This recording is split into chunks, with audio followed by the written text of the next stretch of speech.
आज तर युद्ध सदृश परिस्थिती आहे. मोदी फक्त ट्रम्पचं ऐकणार का, हा प्रश्न आहे. म्हणजे ट्रम्पने सांगितलं याच्यामध्ये एवढी गुंतवणूक करा, मोदी तेच ऐकणार. टेस्लाचं काय करायचं, किती घ्यायचं, किती खरेदी करायचं, कशी गुंतवणूक करायची, ट्रम्पच ठरवणार. आणि आता तर हद्दच झाली, युद्ध सुरू आहे. युद्ध करायचं की न करायचं हे सुद्धा ट्रम्प ठरवणार. मोदी काय ठरवणार? जर पाकिस्तान भारतामध्ये घुसखोरीच करणार असेल आणि भारताला जर पाकिस्तानला बरखास्त करायचं असेल किंवा पाकिस्तानचं कब्रस्तान करून टाकायचं असेल तर एकदा काय ते ठरवलं पाहिजे आणि पाकिस्तानचं थोबाड बंद केलं पाहिजे.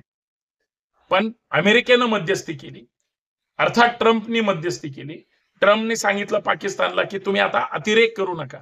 ट्रम्पच सगळं ठरवणार का? भारतानं तेल कुठून खरेदी करायचं हे ट्रम्पच ठरवणार का? का ट्रम्प ठरवत आलेत का तशी चर्चा होते? म्हणजे अख्ख्या भारताचं मोदी कधीच ऐकणार नाही. भारतीयांचे वेगवेगळ्या राज्यातले वेगवेगळे प्रश्न आहेत, आरक्षणाचे प्रश्न आहेत, सर्वसामान्य लोकांचे प्रश्न आहेत, महागाईचे प्रश्न आहेत, बेरोजगारीचे प्रश्न आहेत. हे मोदी शहांना किंवा कोणालाच दिसत नाहीत. आज तर युद्ध सदृश परिस्थिती आहे. मोदी फक्त ट्रम्पचं ऐकणार का, हा प्रश्न आहे.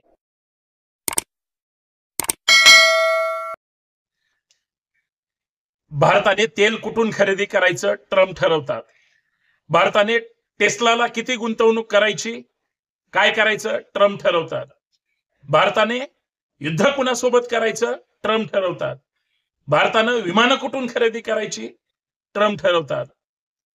सगळं जर ट्रम्प ठरवतात तर भारत काय ठरवतो? आता युद्ध सुद्धा करायचं की नाही हे ट्रम्प ठरवतात.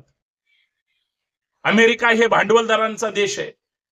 सगळ्या जगावर अमेरिकेचंच राज्य आहे आणि भारताच्या प्रधानमंत्र्यांची ट्रम्प सोबत इतकी मैत्री असेल आणि सगळं जर ट्रम्पच ठरवणार असतील तर मग हा देश एक दिवस ट्रम्प चालवणार का, हा मला पडलेला प्रश्न आहे. कारण जो पाकिस्तान ज्याचा कब्रिस्तान झाला पाहिजे तो जर ऐकतच नसेल आणि तो जर आमच्या भारताकडे वाईट नजरेनं पाहत असेल आणि फक्त ट्रम्प मध्यस्थी करतायत म्हणून जर युद्ध थांबवत असेल आणि तरी शत्रू आतमध्ये घुसत असतील तर एक गोष्ट लक्षात घ्यायची, आमचे प्रधानमंत्री आमच्या भारतातल्या लोकांचं किंवा जनतेचं ऐकत असतील नसतील पण जगामध्ये एकाच व्यक्तीचं ऐकतात, ते म्हणजे ट्रम्प. असं आता ठरवायचं का, मान्य करायचं का? आणि ट्रम्पच्या तालावर आमच्या प्रत्येक सरकाराने वेगळ्या वेगळ्या कालखंडात नाचायचं का, हा सुद्धा प्रश्न आहे ना. ट्रम्प सगळं ठरवणार का? ट्रम्प सगळं ठरवत आलेत का? का इथून पुढे पण ट्रम्प ठरवणार का? भारत एवढा त्याच्या समोर सरेंडर होतोय याच्यावर मित्रांनो चर्चा केली पाहिजे. भांडवलदार हा स्वतःचं हित बघत असतो.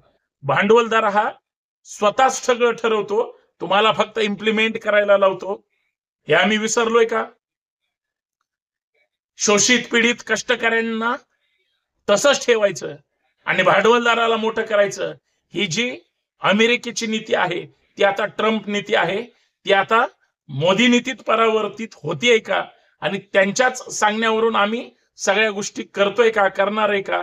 आणि हे चित्र खरंच देशासमोर वास्तववादी आहे की यातून भारत पाकिस्तानच्या किंवा अमेरिकेच्या तोडीसतोड करारात जबाब देणार आहे की नाही, का भारत अमेरिकेच्या पुढे सरेंडर होतो हे आपल्याला आता पाहावं लागेल. म्हणून ही चर्चा आमच्या भारताचे प्रधानमंत्री हे फक्त अमेरिकेचा आणि ट्रम्पचा ऐकूनच सगळे निर्णय घेतात का, या आणि अशा मुद्द्यावर चर्चा करायचे.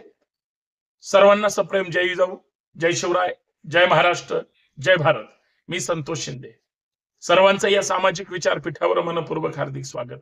विनंती एवढीच आहे, हा व्हिडिओ खरं तर बारकाईनं समजून घ्या, हा जास्तीत जास्त शेअर करा, चॅनल सबस्क्राईब कराच, पण नोटिफिकेशन सुद्धा ऑन ठेवा. प्रत्येक व्हिडिओचं नोटिफिकेशन तुमच्यापर्यंत पोहोचलं पाहिजे. मी वेगळे नवनवीन पोट तिडकीनं मांडणारे व्हिडिओ घेऊन येत असतो, परंतु तुमच्यापर्यंत ते पोहोचत नाही आणि काहीतरी तांत्रिक अडचण आहे ज्याच्यामुळे माझे सगळे व्हिडिओ तुमच्यापर्यंत पोहोचत नाही आणि मला त्याची पुरेशी माहिती नसल्यामुळं माझा नाविलाज होतोय. परंतु हरकत नाही, जे पोहोचतायत ते तरी तुम्ही पाहावं एवढी माफक अपेक्षा आहे. तांत्रिक अडचणी दूर करण्यासाठी मी लवकरच कुणाची तरी मदत घेईल, परंतु जे बोलतोय ते प्रामाणिकपणे मांडण्याचा प्रयत्न करतोय आणि हाही व्हिडिओ त्याच्यासाठीच आहे. मित्रांनो, भारत पाकिस्तान युद्ध सुरू आहे. काही दिवसापूर्वी काश्मीरच्या अनंतनाग जिल्ह्यातल्या पहलगाम या काश्मीर खोऱ्यामध्ये ज्या पद्धतीनं पाकिस्तानी दहशतवाद्यांनी हल्ला केला, आमच्या निष्पाप 26 लोकांना मारलं, आमच्या महिलांचं खरं तर कुंकू पुसलं आणि त्याचा बदला म्हणून भारतीय सैनिकांनी ऑपरेशन सिंदूर एक डिझाईन केलं आणि पाकिस्तानमध्ये 100 किलोमीटर घुसून पाकिस्तानची अवकात दाखवली. अक्षरशः हेचून नाही, ठोकून मारलं. हे जरी खरं असलं तरी युद्ध हे भारतासाठी तेवढं परवडणार आहे का? 26 लोक मारल्यानंतर आज आमचे सैनिक किती गेले? आजपर्यंत 1947 पासून याच पाकिस्तानच्या विरोधात 8-8.5 हजार आमचे भारतीय सैनिक मारले गेले. याच्याकडे आम्ही दुर्लक्ष करणार आहोत का? आमचे एवढे जवान पाकिस्तानमुळे मारले गेले आणि पाकिस्तानचे सुद्धा आम्ही कमीत कमी 22-23 हजार या मागच्या स्वातंत्र्यापासून आजपर्यंत मारले. पण भारताचे तेवढे कुटुंब उद्ध्वस्त झाले, संसार उद्ध्वस्त झाले, हे आम्ही टाळून चालणार नाही. पाकिस्तान दहशतवाद्यांना पोचतो. पाकिस्तानची खरं तर जिरवली गेली पाहिजे, परंतु पाकिस्तान हा इतरांची मदत घेतो. आज आंतरराष्ट्रीय दबाव वाढतोय, परंतु दुसऱ्या बाजूला याच अमेरिकेने आणि इतर परदेशातील काही सरकारांनी अर्थात देशांनी कितीतरी $1 ट्रिलियन जर करोडोमध्ये जर त्याचा हिशोब आपल्या चलनामध्ये जर विचार करायला तरी 6-7 हजार कोटी रुपये पाकिस्तानला कालच्या 2 दिवसामध्ये मदत मिळाली. एका बाजूला पाकिस्तान इकडे चर्चा करतंय, एका बाजूला युद्ध सुद्धा करतंय, एका बाजूला भारत त्या ठिकाणी लढतंय, पण चर्चा सुद्धा अमेरिका आणि इतर देशाशी करतंय. अमेरिका हे भांडवलदारांचा देश आहे, परंतु आज आंतरराष्ट्रीय जेवढा भारताचा दबाव जगावर आहे तेवढा कुणाचाही नाही. पण पाकिस्तान सुद्धा स्वतःची दहशत निर्माण करण्यासाठी दहशतवाद्यांना हाताशी धरून वेगळ्या वेगळ्या देशांवर सुद्धा ते वेगळ्या वेगळ्या पद्धतीने घुसखोरी करून त्यांचा जो घाणेरडा डाव आहे तो ते पूर्ण करण्याचा प्रयत्न करतात. आज अमेरिका ज्या गोष्टी इतर देशांकडून सुद्धा त्यांना अपेक्षित आहे, जसं चायना महासत्ता होण्यासाठी प्रयत्न करते, पण अमेरिका हे कालही होती, आजही आहे आणि भविष्यात राहील. इतकी पॉवर ऑफ टेक्नॉलॉजी त्यांच्याकडे जबरदस्त आहे आणि तो त्याचा वापर करतायत. डोनाल्ड ट्रम्प आता अमेरिकेचे राष्ट्राध्यक्ष आहेत. अमेरिका त्यांच्या ताब्यात आहे. अमेरिकेचं अर्थात ट्रम्पचं आणि भारताचं मोदी सरकारचं चांगलं लायझनिंग आहे. ट्रम्प जे सांगतील ते मोदी ऐकतात, पण एलॉन मस्क ट्विटरचे प्रमुख जे सांगतात ते सुद्धा ट्रम्प ऐकतात. आज त्या दोघांची मिलबगत झाल्यामुळं, ट्रम्प आणि एलॉन मस्क एकत्र आल्यामुळं जो काही अमेरिकेत सुद्धा ट्रम्प सरकार विरोधात लोक हजारोच्या संख्येने रस्त्यावर उतरलेत, हे वेगळं सांगायची गरज नाही, पण ते कुणाला जुमानत नाहीत. जसे हुकुमशाही असतात त्याच पद्धतीनं ते त्यांचं काम करतात. त्यांच्यावर जरी कुणाची मदार जरी असली तरी रशिया असेल किंवा इतर देश असतील, हे भारतासोबत सुद्धा जे आपण राफेल घेतलं किंवा इतर जे काही हायटेक टेक्नॉलॉजी विकत घेतली, विमानं कुठून विकत घ्यायची, हे सगळं भारत ठरवतो. पण मला संशय, मी ज्या गोष्टी आपल्या समोर जे मांडणार आहे, तुम्ही बघा ना, जर पाकिस्तान भारतामध्ये घुसखोरीच करणार असेल आणि भारताला जर पाकिस्तानला बरखास्त करायचं असेल किंवा पाकिस्तानचं कब्रस्तान करून टाकायचं असेल, तर एकदा काय ते ठरवलं पाहिजे आणि पाकिस्तानचं थोबाड बंद केलं पाहिजे. पण अमेरिकेनं मध्यस्थी केली, अर्थात ट्रम्पनी मध्यस्थी केली. ट्रम्पने सांगितलं पाकिस्तानला की तुम्ही आता अतिरेक करू नका. पाकिस्तान त्यांच्यासोबत गोड बोललं, आंतरराष्ट्रीय दबाव वाढवला. भारत पाकिस्तान हे युद्ध परवडणारं नाही हे इतर देशांना वाटू लागलं. जसं बाहेर रशिया आणि अर्जेंटिनिया किंवा इतर जे ठिकाणी जे लढाया सुरू असतात किंवा जे युद्ध सुरू आहे, देश बेचिराग होत चाललेत, लोक मारली जात आहेत, सर्वसामान्य माणसं मरतायत, सार्वजनिक सगळ्या सुविधा उद्ध्वस्त होत आहेत आणि शहराची शहरं नेस्तानाबूद होत आहेत. तीच परिस्थिती आज भारतामध्ये काश्मीर खोऱ्यामध्ये आहे, पंजाबच्या प्रांतात आहे, पलीकडं राजस्थानचा जरी काही भाग असला तरी पाकिस्तान घुसखोरी करण्यासाठी अजिबात पुढं मागं पाहायला तयार नाही. आज आमचा भारताचाच काश्मीरचा काही भाग जो पीओके म्हणून ओळखला जातो, जो काश्मीर भारताचा आहे परंतु तो पाक व्याप्त काश्मीर म्हणून ओळखला जातो, ज्याला पीओके म्हणतात. आता हे युद्ध करून खरं तर भारतानं कुणाचंही न ऐकता या युद्धातूनच आता जर यश मिळवायचं असेल तर काश्मीर व्याप्त जो पाकिस्तानने जे ताबा मारलाय किंवा पाक व्याप्त जो काश्मीरचा भाग आहे, याच युद्धामध्ये घुसखोरी करून 100 किलोमीटर आतमध्ये जाऊन 200 किलोमीटर आतमध्ये जाऊन घुसखोरी करून सगळा पाकिस्तानचा जर बाजार उठवायचं ठरवलं तर ते शक्य होऊ शकतं. पण पाकिस्तानने मदत केली.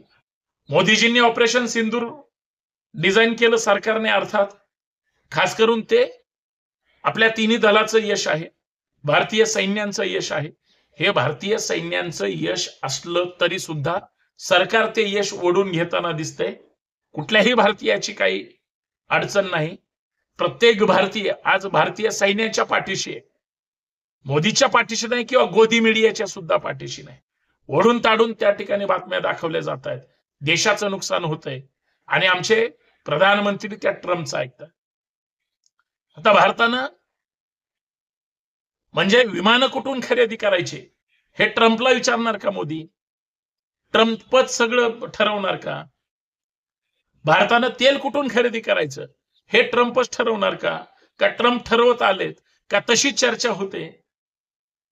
म्हणजे अख्ख्या भारताचं मोदी कधीच ऐकणार नाही. भारतीयांचे वेगवेगळ्या राज्यातले वेगवेगळे प्रश्न आहेत, आरक्षणाचे प्रश्न आहेत, सर्वसामान्य लोकांचे प्रश्न आहेत, महागाईचे प्रश्न आहेत, बेरोजगारीचे प्रश्न आहेत. हे मोदी शहांना किंवा कोणालाच दिसत नाहीत. आज तर युद्धसदृश परिस्थिती आहे. मोदी फक्त ट्रम्पचं ऐकणार का हा प्रश्न आहे.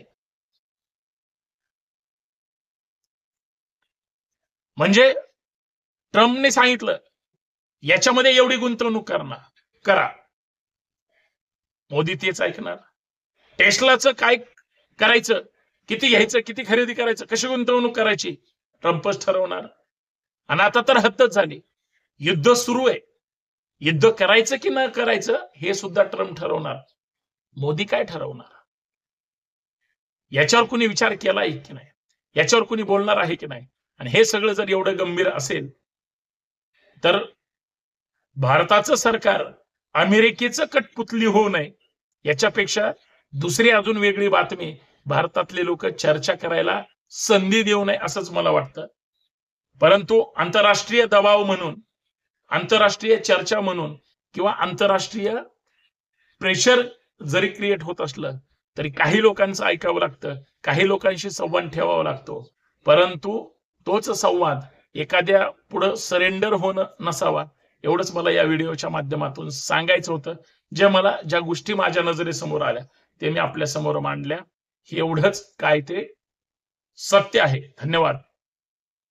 जय शिवराय, जय हिंद, जय महाराष्ट्र, जय भारत. फक्त एवढीच विनंती आहे, हा व्हिडिओ प्रत्येक महाराष्ट्रातल्या प्रत्येक भारतीयांपर्यंत पाठवा, जेणेकरून त्याचं प्रबोधन झालं पाहिजे आणि तो भारतीय नागरिक म्हणून आपल्या भारतीय सैनिकांच्या आणि आता सरकारच्या धोरणाच्या पाठीशी राहायला पाहिजे. फक्त आपलं सरकार दुसरेचं ऐकून काय करू नये, स्वतः ठरवावं एवढीच अपेक्षा. धन्यवाद.